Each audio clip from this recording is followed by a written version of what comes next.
اور حروف مدہ کے بعد سکون اصلی ہو، جیسا کہ پہلے با پر سکون اصلی ہے یعنی علامت جزم ہے، تو اس طرح مد لازم ہوگا۔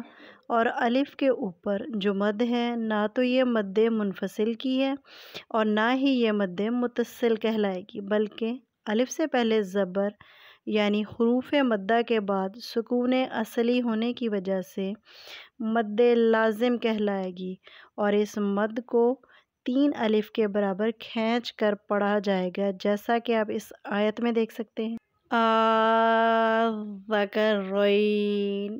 تو پیارے سامعین، آپ نے دیکھا کہ قواعد کو سمجھنا کتنا ضروری ہے، ورنہ تو ہم ہر مد کو مد لازم سمجھ لیں یا مد منفصل سمجھ لیں یا پھر مد متصل، مگر قواعد کو سمجھنے کے بعد آپ یقیناً اس قابل ہو جائیں گے کہ ہر ایک مد کو اس کے درست فرق کے ساتھ سمجھیں اور قرآن پاک پڑھ سکیں انشاءاللہ عز و جل۔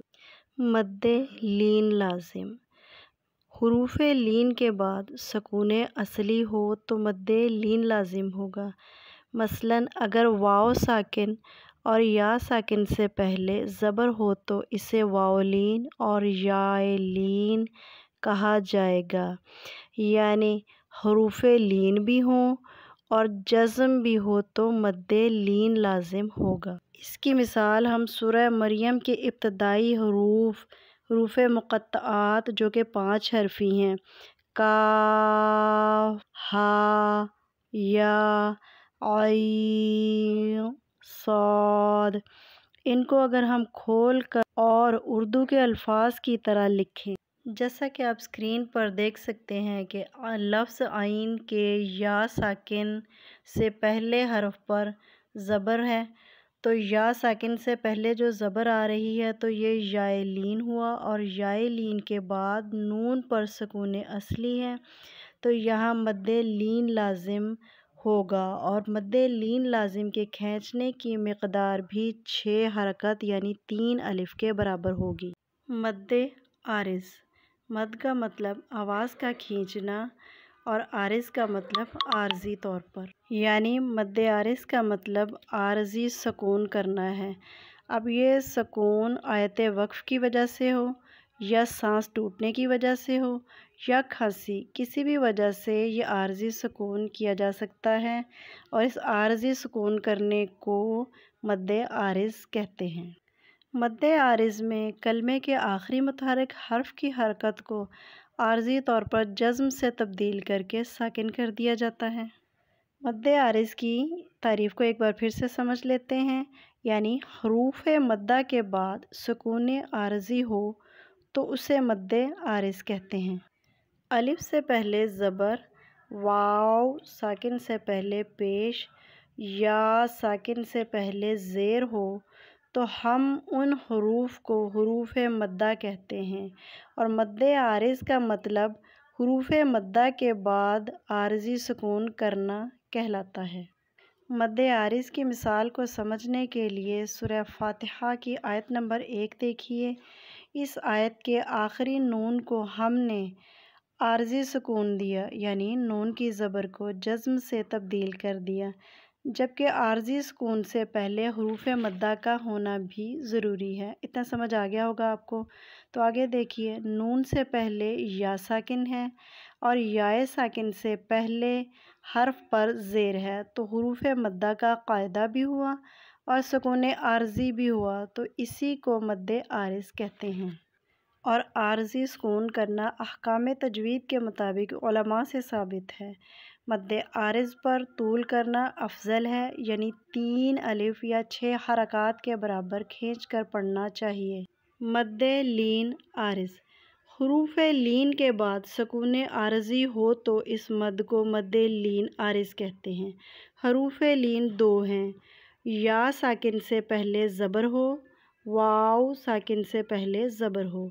اس کی مثال کو ہم بہتر طور پر سورہ قریش کی پہلی آیت پر سمجھ لیتے ہیں، لِإِيلَافِ قریش۔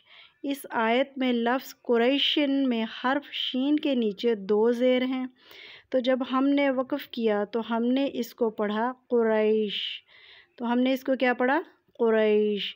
ہم نے شین کو عارضی طور پر سکون دے دیا، لیکن اس سے پہلے یا ساکن ہے اور یا ساکن سے پہلے حرف پر زبر ہے، تو یہ یائے لین ہے۔ تو یہاں عارضی سکون کے بعد جب یائے لین آیا تو اس کو مد لین عارض کہا جائے گا۔ مد لین عارض کے کھینچنے کی مقدار 1 الف ہے۔ مد العوض آیت کے آخری کلمے میں فتحتین یعنی 2 زبر ہوتی ہیں۔ وَجَعَلْنَا اللَّيْلَ لِبَاسًا وقف کرنے کے لیے 2 زبر کو 1 زبر سے بدل دیا جاتا ہے۔ وَجَعَلْنَا اللَّيْلَ لِبَاسًا اسے مد العوض کہتے ہیں۔ اس کے کھینچنے کی مقدار 2 حرکت یعنی 1 الف کے برابر ہے۔ دوستو جب ہم 2 زیر 2 پیش یا زبر یا زیر یا پیش میں وقف کرتے ہیں تو ہم ان حرکات کو ساکن کر کے وقف کرتے ہیں، جیسے کہ قل هو اللہ احد، اس پہ دال پر 2 پیش ہیں تو ہم نے ان 2 پیش کو جزم کے ساتھ بدل دیا، یعنی کہ ہم نے ساکن کر دیا، جبکہ مد العوض میں ایسا نہیں ہوتا، اس میں 2 زبر کو 1 الف سے بدل کر وقف کیا جاتا ہے۔ امید ہے آپ کو یہ ویڈیو پسند آئی ہوگی، تو پلیز اس ویڈیو کو شیئر ضرور کر دیجیے گا تاکہ زیادہ سے زیادہ لوگوں کو فائدہ پہنچے، اور لائک ضرور کیجیے گا اور اپنی قیمتی رائے سے ہمیں آگاہ بھی ضرور کریے گا۔ اس سے ہماری حوصلہ افزائی ہوتی ہے اور خوشی بھی ہوتی ہے۔ اپنا بہت سارا خیال رکھیں۔ اللہ سے دعا ہے کہ ہمیشہ آباد رہیں۔ السلام علیکم ورحمۃ اللہ وبرکاتہ۔